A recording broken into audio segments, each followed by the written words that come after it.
Hello, everybody. Welcome to another edition of Win with Glenn, where we talk about best practices, principles, rock solid principles. There's been so many that I have another one to introduce today, but it's all to the benefit of us as we continue to progress in life. And as I said, we are here to win together. So when I say win with Glenn, it's not win it because you're with me, but that we win together. And today we have another guest that is joining Dr. Chambers. So that's our first guest, Dr. Chambers, who is becoming a regular here with Glenn. And so you're very familiar with him from the Institute of Organizational Leadership, but also a good friend and brother of mine. Welcome, Jim Chambers, by the way. Thank you for joining us, helping us think through business. And so those guitars in the back are not just there for artistry, but he actually played. There should be a drum set and a bass and other things because Yeah. he's a he thinks he's Prince, but he thinks he's Well, that Prince, but he's lacking that imagery in many areas. But he's a very gifted individual in all seriousness. And also, I have the pleasure of welcoming Steve Yates, a good friend. I'm going to say a brother in many different ways to this episode of Win with Glenn. Steve, thanks for joining us today. my pleasure. My pleasure. Thank you for inviting me. We're here today to talk about something that's coming very soon that I'm excited about, and we're excited about. The Jim, Steve, and all of us we've been working on together. But the premise and the foundation of it is from I'm going to I'm going to characterize it. I wasn't going to say a virus, but that's too close to COVID. It It isn't, I'm gonna use the word horror, but it is a problem, and it's a problem that's been that I've seen and experienced in the marketplace. I was gonna write a book. It was more in a faith context called Horror Stories from Holy House, and uh, and I still may write that book. And that was amongst people of faith who were doing business with one another, and and all too frequently, they're doing business with one another, and it's just not a good experience. But I've come to find, and I think all of us has talked about this before, that it's just not in that setting is really universally. And I give some examples of particularly small business, and I've had small businesses, many small businesses that I've been characterized as a small business, and the logistics company was one of the largest that I've had over the years. And and I know factually that many of the major corporations talk about how hard it is to find good small businesses, and they need small businesses. And then out in the marketplace, there's been too many stories, and I'm gonna give one recently, and I'd like you guys to share your experience in that space.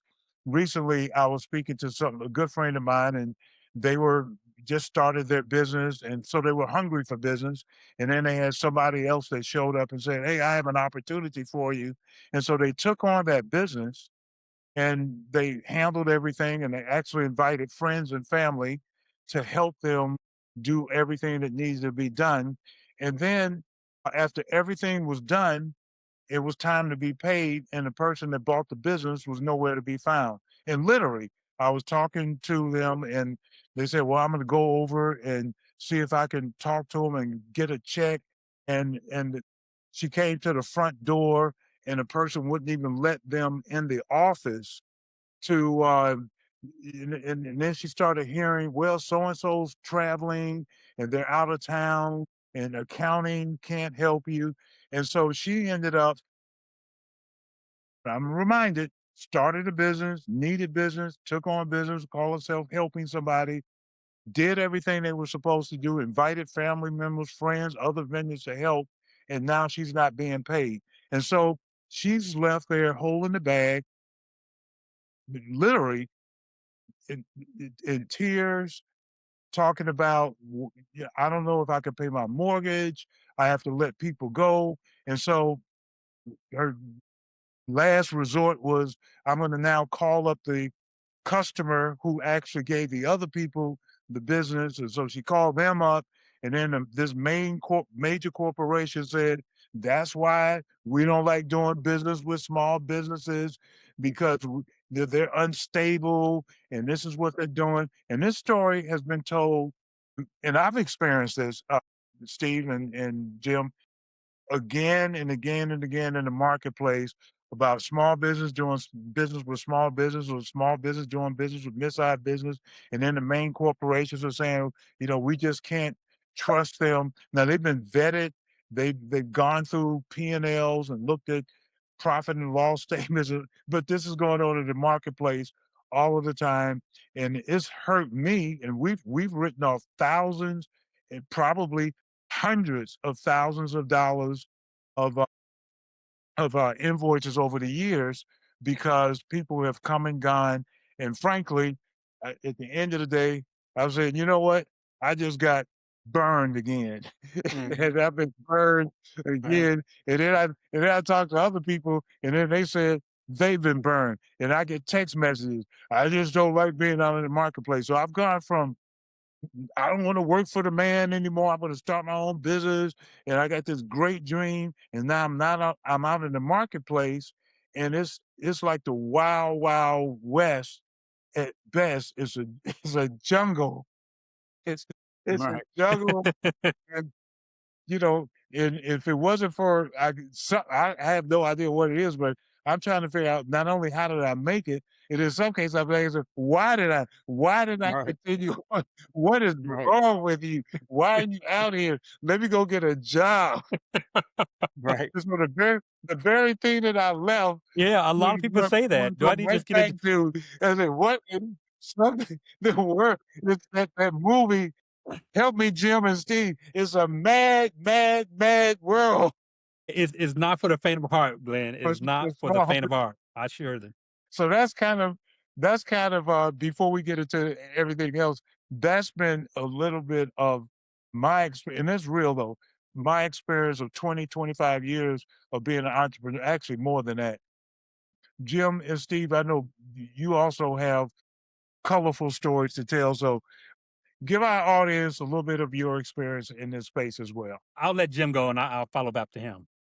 Okay. Well, oh my, many.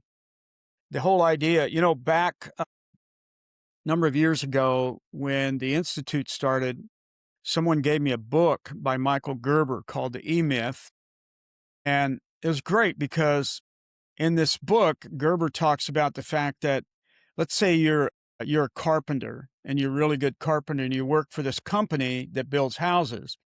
And then you're kind of looking at what's going on around you and you're very talented, you're very skilled, you really carrying the load, maybe you're a supervisor or whatever. And you're looking at the people over you and you're going like, these people, they don't get it. And you have what Gerber called kind of a seizure, like a little moment in your head when you go, any dummy could run this company because I'm working for one of them right now, right? I'm smarter than that guy. And so you say, well, instead of being his carpenter, I just open up my own company and build houses myself. I'm doing all the work anyway. And what you don't realize, and I've seen this played out literally 1,000 times, if not more, you start your company, you're very good at what you do, and then you realize that being a good carpenter or being a good cook or being a good accountant or being a good IT person is not the same thing as running a company. There's a whole bunch more work that has to go into this besides just being a skilled person. And so over the years, I've seen this. I've seen people who are in the building industry start a company to do, build cabinets, whatever it is. A restaurant, people are good cook. They love to cook. That would not be me, by the way. But they love to cook. They love the culinary life. They love all of that, the chaos around the kitchen.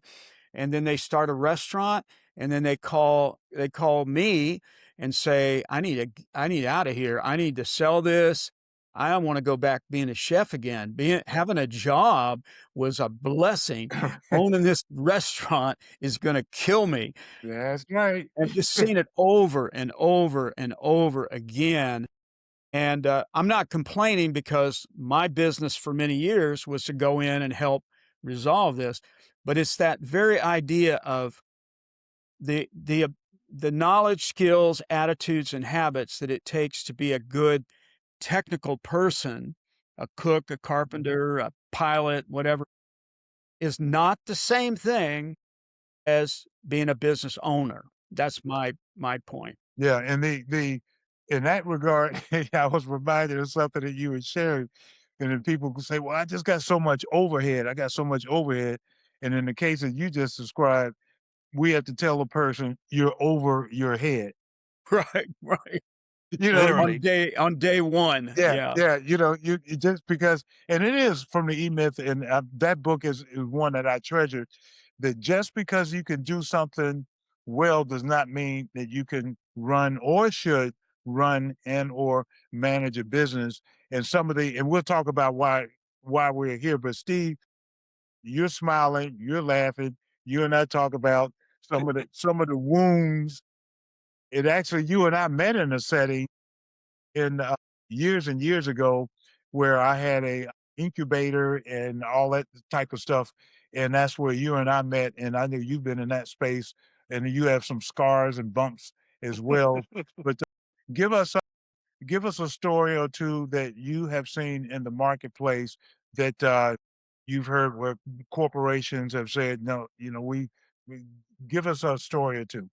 So I have actually three short composites, so to speak, that I'm going to speak to. But before I do that, I just want to speak to both of your insight because I'm smiling and laughing because I've been in the business world of doing consulting, particularly as a contractor for the Small Business Administration's Women's Business Center for over 20 years. So I got a lot of stories, right?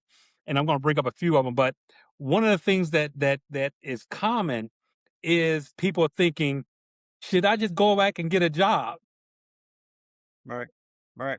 Am I built for this? What am I doing? What did I think about, right? And the other thing about it is inherently on both sides of the coin, whether you're a customer, whether you are a provider, whether you're a contractor, there is absolute risk involved. As a customer, is this hamburger going to taste good? I'm going to give them this money. Am I losing my money because it's not a good burger or whatever, right? Is the customer going to pay, right? I'm about to make this hamburger. Does the customer have the money, right? Because I don't accept checks, right? Right? In partnerships, can I respect and trust that what we put on this MOU is going to happen? So it's trust issues.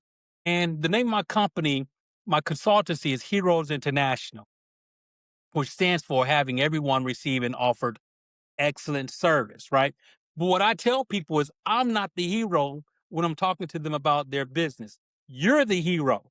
But just like in that quote in Spider-Man, great responsibility, right? Right? With great With powers much come power great comes, right, responsibility, right? right. Right? With much power comes So great responsibility. I tell these people that you're going to want to quit at some point. But if you're starting a business, you're starting because there is a need out there, right? And you got to be the one saying it's not about the money, it's about what I can do to help fulfill a need. Can't Because there are going to be a lot of reasons to quit, but you're not here to quit. So why are you here? So here's a couple composite stories, right?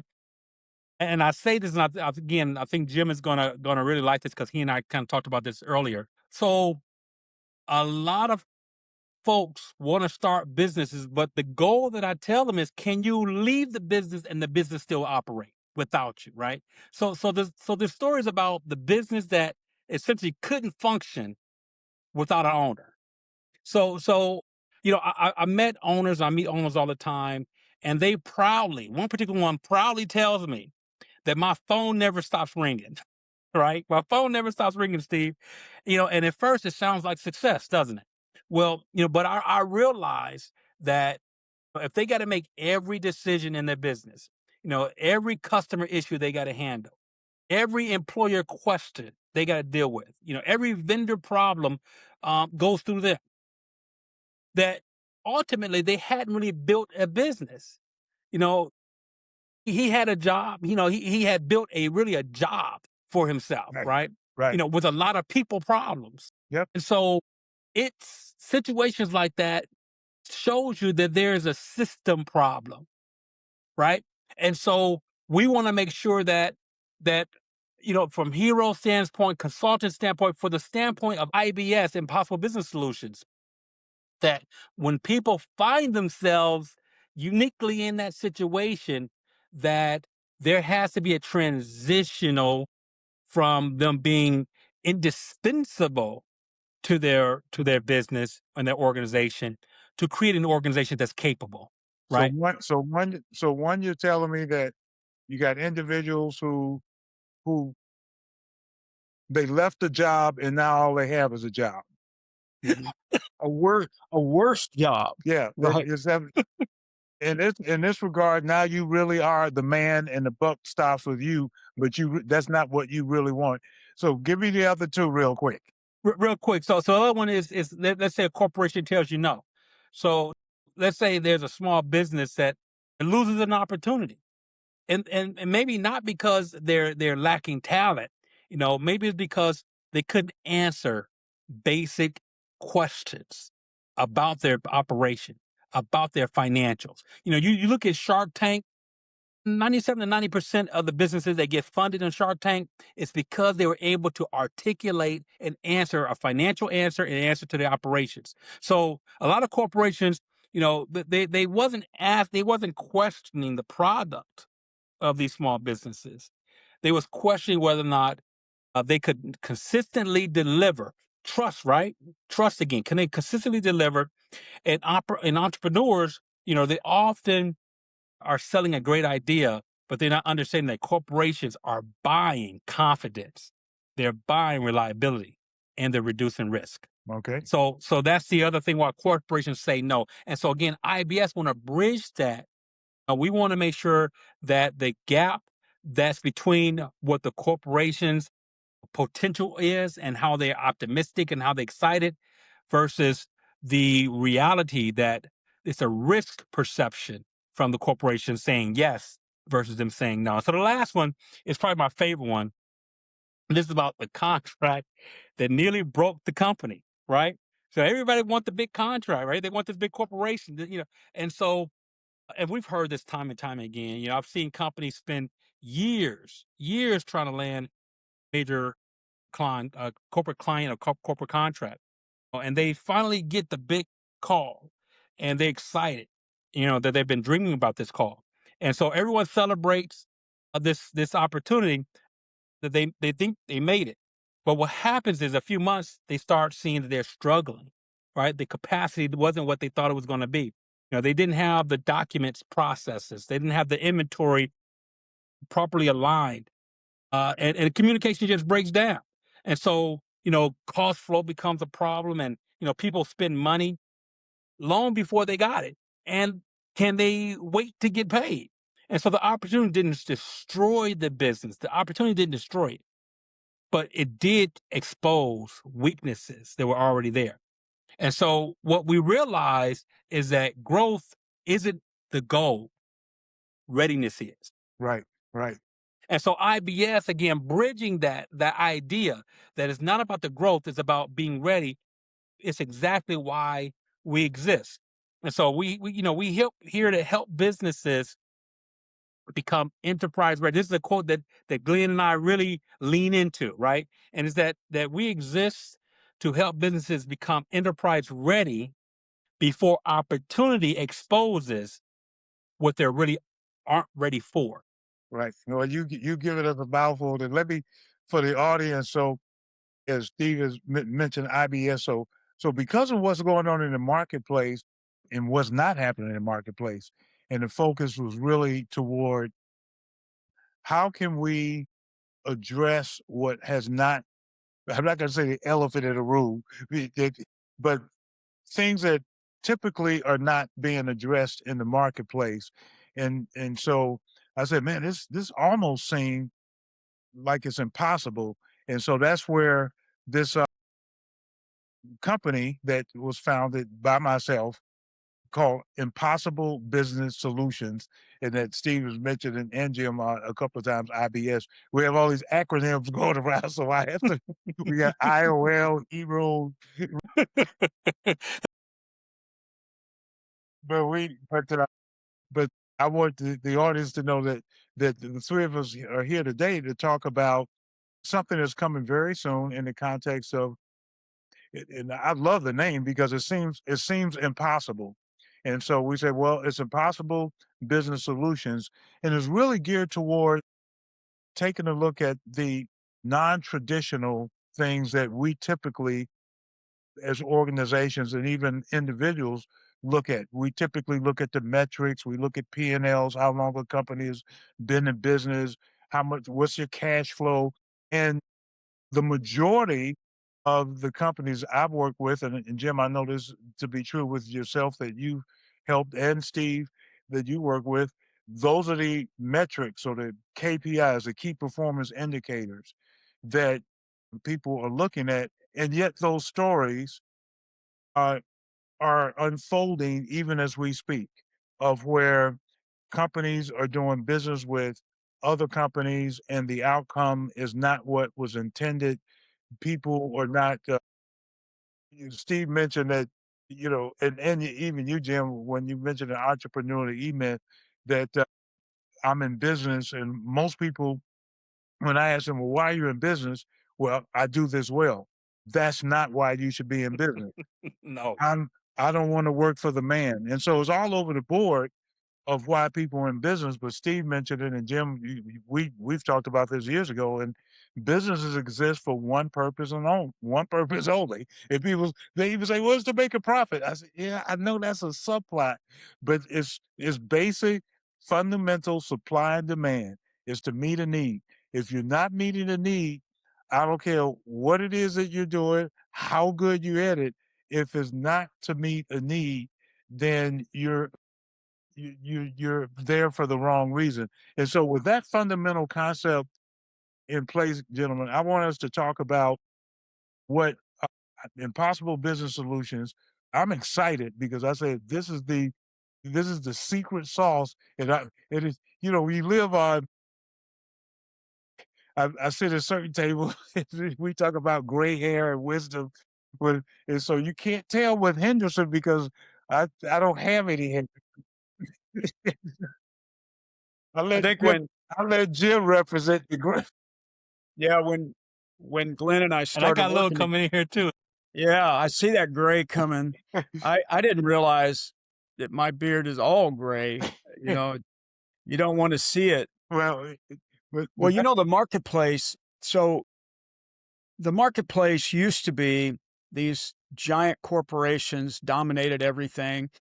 That's still true in many respects. However, it helps to understand there's been a shift in the last couple of decades to where really the small business, the small to mid-sized businesses really rule in the marketplace. These large corporations that used to have, tens of thousands of employees and all kinds of facilities all over the place, in many cases, they're just a fraction of what they were, and they depend on small to mid-sized businesses to do what what they offer to their customers. They don't deliver it directly; they deliver it indirectly. To I recently, just yesterday, I had ordered something from a company that I for piece of equipment here on the farm, and it was delivered not by the company, right. not even by a big carrier. It was just delivered by a guy who drives a van, right? And I live out in the very rural area. I used to live in the city, but I live in a very rural area, and those big trucks are not coming up here. That's right. And so this guy shows up in a van. I don't know, it's probably Central Arkansas, he's probably named Bubba, and he's driving a van. And he gets out of his van in his regular clothes, and he's like, "Are you Mr. Chambers? Yes, I have a package for you." And it was from a huge company that I had to order this part from, but it's being delivered by someone in a personal van, right? Right. Yep. And so if a business is a solution to someone's problem. I needed to get this, the company needed to get this part to me in rural Arkansas. There's probably 10 different small businesses that touch that in the process of getting it to me out here in the middle of nowhere. So the market has shifted now, and the challenge that we face is, and the reason Impossible Business Solutions has come about is because small businesses, the training on that, and I've been involved in this from the highest academic levels to the smallest in my career. We teach you how to start your business, how to get it going, how to ramp it up, how to do all these kind of things, and that's important. What you don't have is someone teaching you how to do business with a large company, Yeah, right? or the both of you said so much, the sustainability, what's behind it. And I'm hoping that our audience is getting, Jim, even what you just portrayed, and Steve, what you said you have been working in for so many years. Small businesses are essential. They are Essential. essential part of the Absolutely. fabric, global fabric Mhm. in the marketplace, the ecosystems as we, and I'm reminded of, so I had a logistics company, and Jim, you just portrayed it. There's certain things that large businesses, and this may shock people, cannot do. There's certain things that they cannot do, and from self-admission, but also are unwilling to do. And something I'm hoping people didn't miss what you just described. I was in the logistics business, and we called it the last mile. And there was major organizations, and the one that you just described, don't know who it is, don't need to know.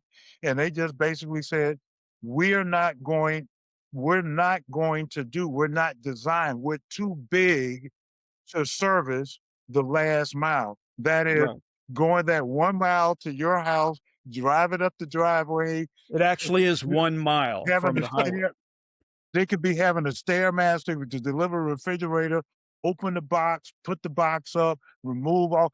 So we're not designed to do that. We're big. We're just designed. And so small businesses, and that's what Impossible Business Solutions is focusing on two parts. But for this discussion today, we're going to focus on some products and services that we know that will change.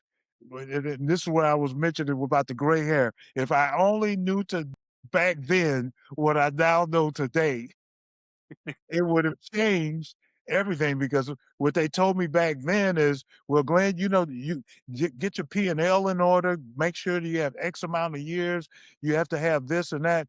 And that was not, many of these companies have those things in place now. And the marketplace, as I said, is a wild, wild west, and you're hearing people being burned. And so what I want to do is just set up real quickly and then just dive into a couple of things here for the next 15, 20 minutes that we have, gentlemen, is the one thing that I didn't realize. You start a business, you want to grow, you have all these great dreams, ideals, aspirations. And so what drove me most was money and profits, and not people. And all I cared was, how much money can I make? How much profitability.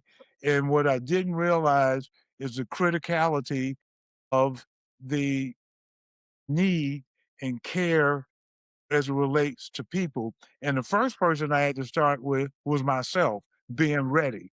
I had to ask when I didn't know this, I thought I was ready. And it was like marriage, which I laugh, and we've all talked about this. Most people think that they're ready for marriage. Right. Good luck. Now, Jim's is self-admitted counselor, not me. Don't do it. That's what I Yeah, used to he just say. said, and then he said, "Don't do it." What's funny is I'm in that space too, and I was just telling my wife, I was talking to her, I said, "You got single people trying to get married, and married people trying to get single." Okay, so let's move on. It's just And you like realize what did I get myself into? In this business is a well, it's contract too, just right? like What did I business. get myself I, into? I don't want to work for the man, and I go get my own job. And you know what? I don't want to Right. do this. Right. You know, yeah, it's hilarious because back in the day, you get these young people come in, and I did spend quite a few years. Most all my career has been around the people side of things, but having to counsel people when these young people come in and they're in love and they're gonna want to get married and gonna have a family and do all this kind of stuff. But the one thing that I would hear the most is they're trying to get away from their parents, right? Trying to get out of that house Right. with all the rules and the craziness. And so Sounds I like a want to get business, don't it? Sounds right, like I want to get right. away from the man. I want to get away from something, and then I'm trying to talk to them and say, "You're now going to become your Right, parents." right. I want to get away. I want to be my own Right, boss. Nobody right. tells me what to do. I Nobody's make going to my own tell schedule. me. I Right, say, just mhm, go right. try this for a little Go while. try it for a little You while. you'll be happy to go back to General Motors. Exactly, and that's what I would get. These young people come in. I need to get away from my parents. I need to start my own home, and this and that and the other. And then a couple years later, they realize they are now the parents.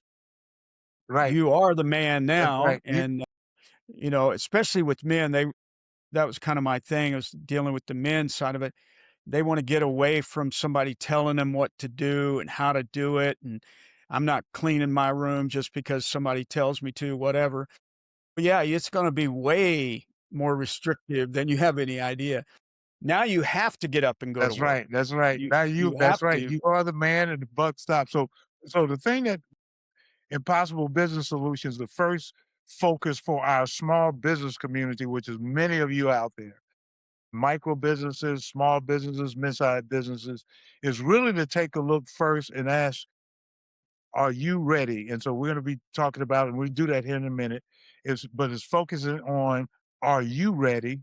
Then there's a second element that Impossible Business Solutions focuses on that I didn't get this, and that's how to get your staff ready, the Mhm. culture, and then Right. a third that I've learned, and I had to learn this when people say, "Glenn, where did you get your education from?" And I've spoken at some of these Ivy League schools, and they think I'm going to say Harvard or Princeton, MIT, some of these well-known schools. I said no, I got my education in the back alleys, in the gutter, in the mud, places that where brass knuckles and switchblades are. And so that's where I got my. And so here's here's what I want to bring to our audience, what I didn't know, and that is that you have to have the discernment and wisdom and understanding to make sure that your vendor or suppliers are ready. You just can't hire somebody and expect that you're going to have a great experience if you don't have shared values, if you don't have things that are consistent with, if they are concerned, and this is the dirty little secret. If the elephant in the room, since we like those terms, if you're doing business with a vendor or supplier or an individual who puts money over people, that is going to be a problem. And that happens way too often in the marketplace. And so Impossible Business Solutions is going to bring tools and resources that help people become ready and to ask themselves if indeed you really are ready to go out into this jungle. And so with that, we have just a couple concepts that I want us to talk about just for this episode. And one of the ones that we were kicking around in our early discussions is that small businesses are taught how to start, and large corporations really are built, or they know how to scale. And talk a little bit about that. I think Steve, you and Jim both have been in that space, and it's kind of interesting why that's semi important. And I do want to say this, which I hadn't shared, that it's interesting how when I go to these network meetings and you go to places, and the first thing people always do is they ask me this one question: how big are you? Or they try to size you up to see if you are worth. Maybe I should be talking to maybe I should be talking to Jeff Bezos or or Elon Right, Musk. right. What are you doing in the room? And I want the audience to to hear that once again, there are, and I'm give some stories later, not today, but our economy is made up of almost 50% of our economy is made up of small businesses. Small business, micro and small business, we couldn't exist without, if everybody was going to become Coca-Cola, you wouldn't be here, or some of these Fortune 100s. And what one more secret, I know I'm going on, but this is important. Some of the happiest people on the earth have have two people working for. I said, man, because I had 15 offices and hundreds of people in one of our organizations, and there's a place that I go to, and it's just two people, and they're always smiling and happy, and I be just scratching my head. I said, so the ideal when when we talk to small, and all of us here are in the business of scaling and growing, but the notion of always bigger is better is not true. And then I'm gonna give you guys the baton. Bigger is not better. Better is better. And these are some of the concepts that we're going to be talking about with Impossible Business Solutions. But Steve and Jim, you guys run with this for a minute and tell us some of the things that, in terms of readiness and risk. Well, I'm going to say this with a quick sports analogy. Mike Tyson used to say that everybody getting in the ring with him has a plan until they get hit, right? Till they get hit in the head, right? You came in here with a plan. Well, a lot of small businesses, to your point earlier, they're taught to learn how to start. We teach them how to start. Yep. But what happens is, because they want this large contract, they're not focused on what the large corporations are focused on, which is Yep. scaling, right? Yep. So there's a gap there. And how do they learn that gap? Just like you learned it in the back of the alley. You learn it by experience. And that experience, getting hit by Mike Tyson, can knock you out. Are you built to sustain? Are you built to learn? How are you learning? And so Impossible Business Solutions are here when you do get hit, and hopefully you don't get hit right now, but we want to make sure that you know how to build yourself to sustain and to learn exactly what the corporations are looking for from you, right? Right. And so there are some unseen and unacknowledged corporation focuses, such as risk, right? And so we want to make sure that these businesses who normally are getting a contract and not evaluated on their strength, not properly evaluated on whether or not they can really endure the capacity, Well, endure every hit. right. Can you take the hit? Right. Can you take the hit? So we want to make sure that we make you and support your readiness, because it's not about the growth, it's about your readiness. Yeah. And scale too, which is some of the things that we're going to be looking at with Impossible Business Solutions for small businesses. Scale is not always in girth or the things that are seen.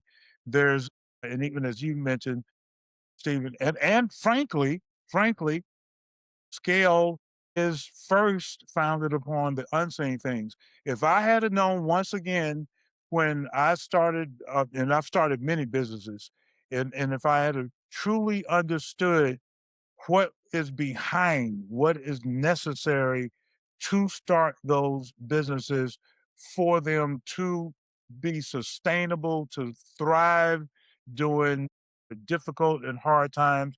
And as you said, Steve, to take the hit, the the bankruptcies and some of the other stories that I tell, because I've been bankrupt, some of the other stories that I tell could have been avoided. And even though I've learned from those stories, and that's fine.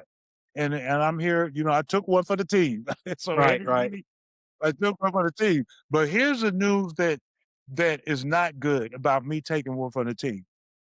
When I took one for the team, I impacted other people too, who had no idea that they were going to be taking one for the team because of my poor decision making, or because of I took risks and I bought, for example, and I didn't, but I brought Jim along, and he had no idea that Glenn was not only a risk taker, but he was a risk taker.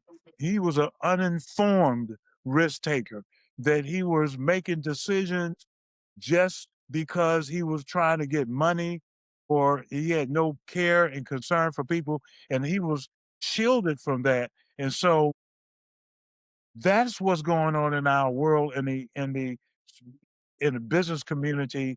And while it seems impossible, we have a solution. And that's where Impossible Business Solution is going to bring a new methodology. Jim, what say you? Yeah, that's very good discussion. I just trying to process. I was thinking, you know, the the world is a small business world now. These large corporations, they need you, they depend on you. You are the critical lifeline to getting things done because they don't have the scale to do them anymore.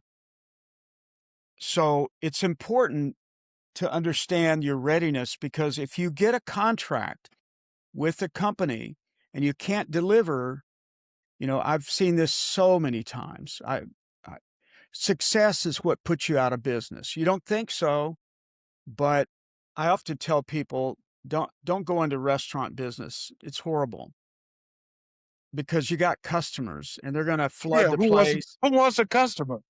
And yeah, it's the number one, and I think the research bears it out. The number one reason a restaurant goes out of business is because of too many customers. And I hear it all the time. I can't get enough help. I can't get enough cooks, servers. The building's not big enough. I can't get the equipment. And this is true in trucking. It's true in financial services. It's true in manufacturing. My own children are in business, and they could tell you horror stories about scaling up and scaling down. My son's business, he's got several businesses. He's very successful, but it has been painful because I'll give one example here. He's a manufacturing business, and he's so good at what he does. He's literally today a world-class expert in his field. All right. What happened was he had a little small shop, little small business in a garage. He ends up on the front page of a worldwide magazine as an entrepreneur, as someone who's skilled, who's world class in his field. And the phone started ringing. Well, you know, everybody goes, yeah, boy, wouldn't that be That's right. Wouldn't Before it wouldn't that happens. be a problem to have? The phone's now ringing off the hook. The problem is it was him in a garage, and he he appears on the front cover of a magazine, then another magazine picks it up, then another magazine picks it up, then the internet picks it up, and you're a worldwide sensation all of a sudden, and it's just you and some equipment in a garage. And now the ability to meet the demand of all these can't even answer the phone. I would call him. I'm the dad. I helped start this. I'm calling up. The voicemails are full. You can't even leave a message to your own son because his phone is overwhelmed. I finally get him at 2 a.m, and he's almost in tears. He's like, Dad, I can't get any work done because the phone won't stop ringing. I can't get, I can't even respond to this. This is a common issue that occurs with small businesses. You want that contract. You want to be on the front cover. You think you do.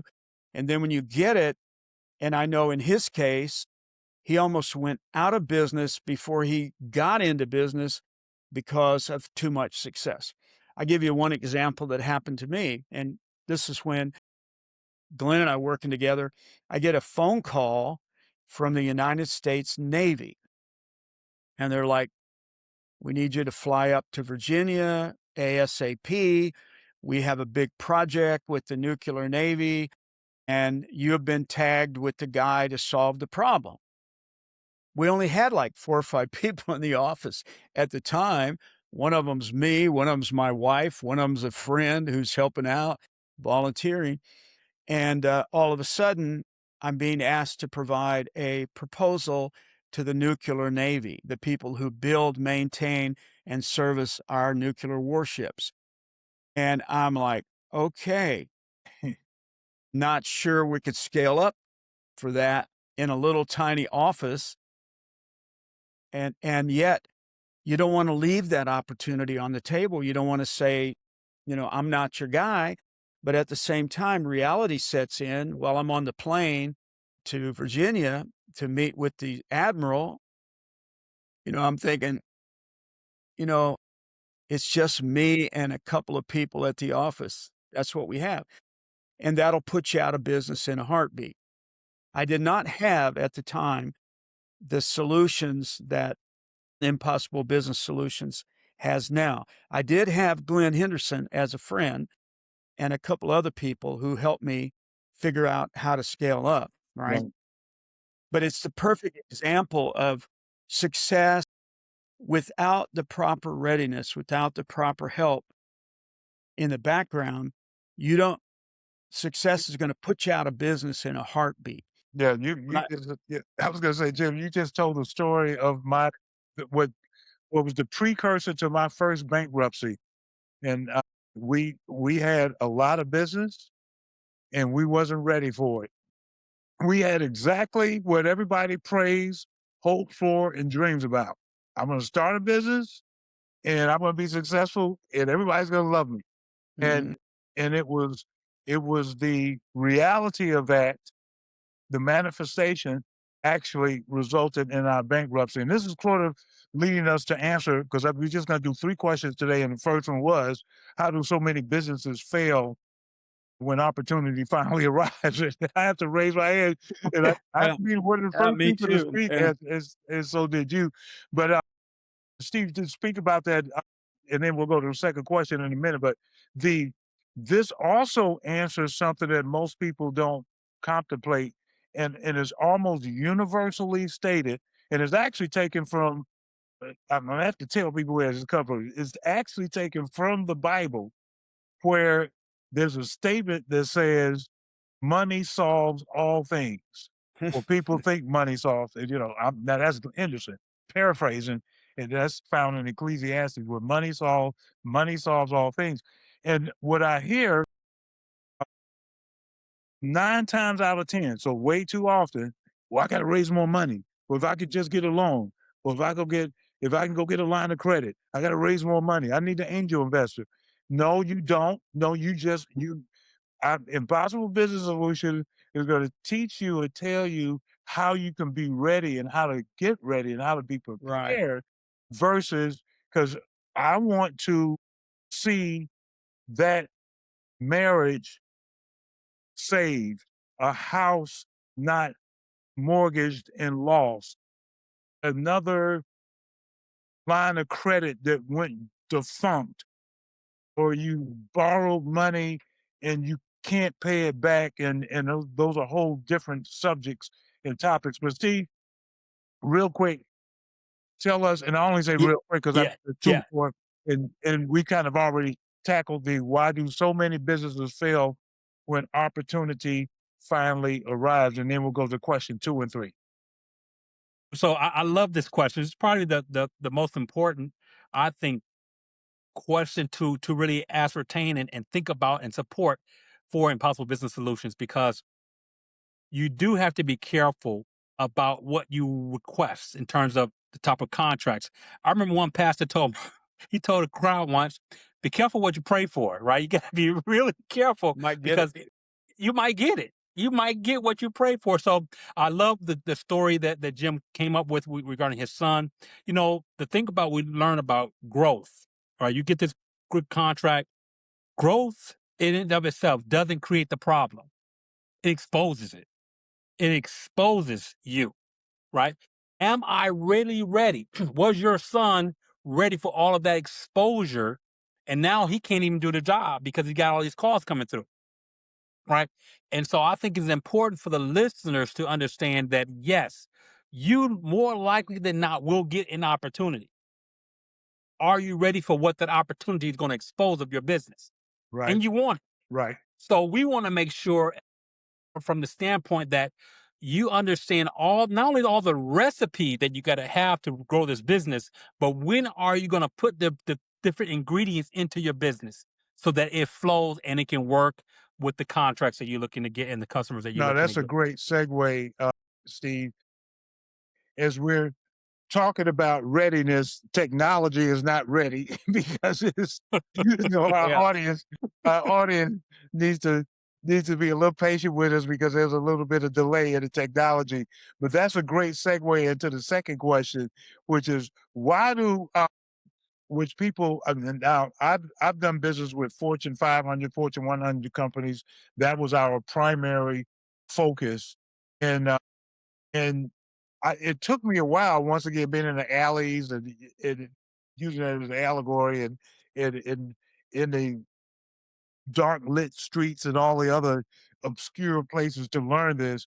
But why, Stephen, from your experience, do corporations look at me as a risk and I see them as a potential and there's a gap and IBS is going to help close that gap, but just give us a little bit of an understanding of why they see risk, but I'm over here looking at potential. Well, I think that we get excited as small businesses. We get excited for that opportunity. We want to show that we can do certain things. We're not necessarily thinking about aligning ourselves to the corporation and what they're really looking for, right? We just want to show them that we can do it. We don't know yet, but we will. We have the optimistic. We're optimistic that we can. And in respects to the corporations, they're just saying, "Hey, we can you deliver consistently, right? Right, right, Can you not just deliver, but can you deliver consistently? Can you scale or can you take the pressure, right? They're looking to have those answered because they're hoping that they made a good decision in hiring you, right? And when we're looking at the business, the small businesses, it's not about, you know, being happy that we won the opportunity, but can you survive the opportunity? Right. So the small business, so the corporations are really looking at the risk of hiring you and all the things that go into you supporting them. Can you do it? Can you do it consistently? Can you do it successfully? Are you aligning yourselves, your character, and how you run your business? Is it going to work? So those are the things that I think come to mind. Jim, what have you seen in that area? Yeah, I think I think Stephen hit it on the head. You know, the small business, I'm looking for opportunities to grow, make more money, hire people, or, fulfill what I'm trying to do on my side. When you get in when you get in the situation of serving a contract in a large corporation, doesn't matter what industry it's in, if public, private, whatever, but they're looking at you from a different angle altogether. Um, I could give you 10 or 20 examples of how IOL, when we were a small company, took on massive global projects. Just it's crazy because they're not looking at you only from the standpoint of how big are you. They're trying to get a problem solved on their side. What they really need to know is, do you align with our values? Can we trust you to deliver on time if you say you're going to do it, to solve this problem that you think you say you're good at? I don't know. Right, So their side of it is all about risk. Now, what we're trying to do at IBS is create some tools that allow you to look at your readiness from the standpoint of not just size and how much money you got and all of this kind of stuff, how good are you at baking bread or whatever, but whether you can deliver on that. So we're creating some tools for you to go through, and I guess we'll talk about that, but create some tools so you can see yourself from the image of the large right. corporation, Yeah, right? yeah. Because you have a very myopic view. You're looking in a mirror, you're seeing yourself.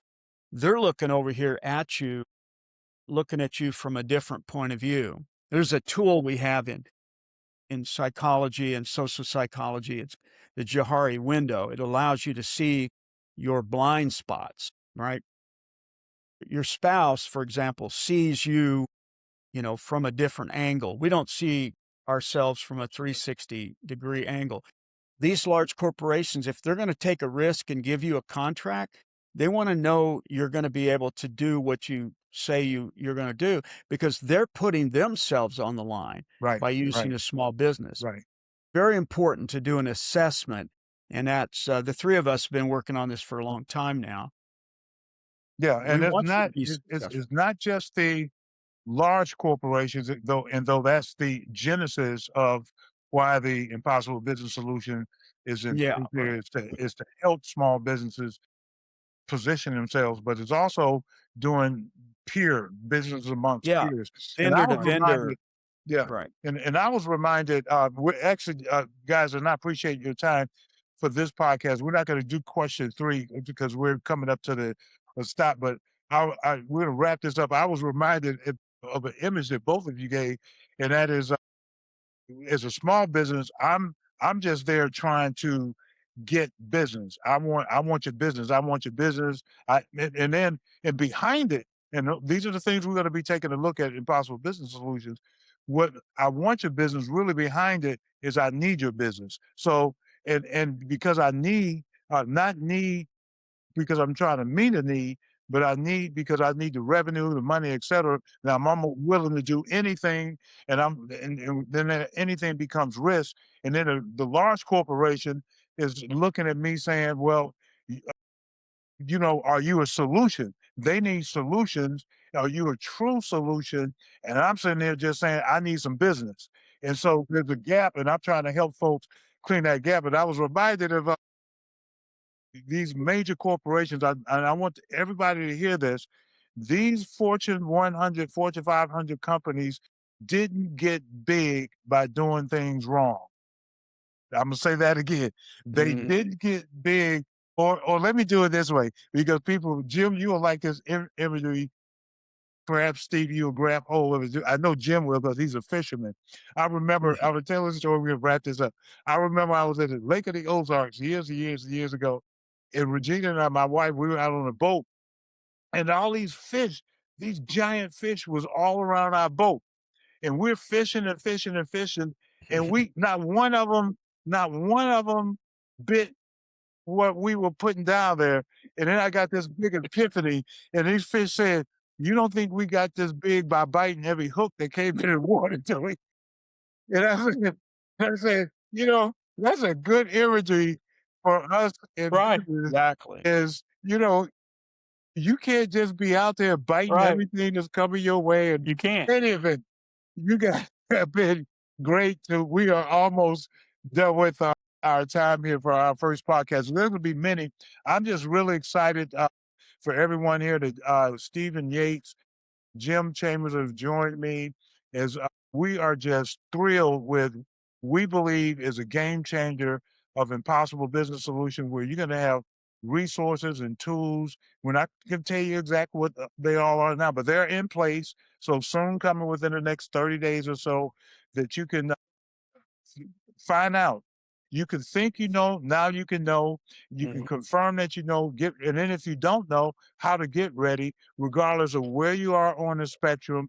And so keep watching, keep listening, not only with Stephen, with Heroes, and Jim with IOL, but mainly for Impossible Business Solutions, Win with Glenn. And we'll look to Jim, thank you. You're welcome. Steve, thank you. And we'll look for everyone the next time, Win with Glenn, as we talk about best practices, rock solid principles that could change your life. We'll see you next time.